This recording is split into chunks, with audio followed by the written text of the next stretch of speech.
స్వస్థత దయచేయండి నాయన. అయా నాయన దురాత్మల చేత పీడించబడుతున్న వారిని ప్రభువా విడిపించండి నాయన.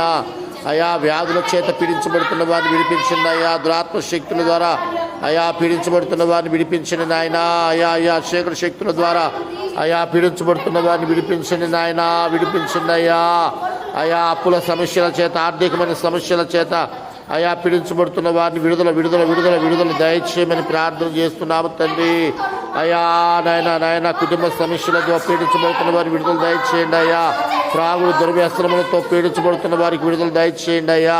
పాప బంధకాల్లో నాయన బంధించబడిన వారికి విడుదల దయచేయండి అయ్యా. అయా అయా అయా అయా అయా అయా ప్రతి ఒక్క బిడ్డకి నాయన నాయన నాయన నాయన నాయన అయా విడుదల విడుదల విడుదల విడుదల విడుదల విడుదల విడుదల దయచేయమని ప్రార్థన చేస్తున్నాను తండ్రి. ఓలీ మదరమే శీతమై గ్లోరీ ఇద్దమై హీల్ సంపూర్ణమైన స్వస్థత, సంపూర్ణమైన స్వస్థత ప్రభు అయిన యేసునామములో సంపూర్ణ స్వస్థత దయచేయండి నాయన. అయా ఇదిగో ప్రభువా ప్రతి ఒక్క బిడ్డకి నాయన నాయన నాయన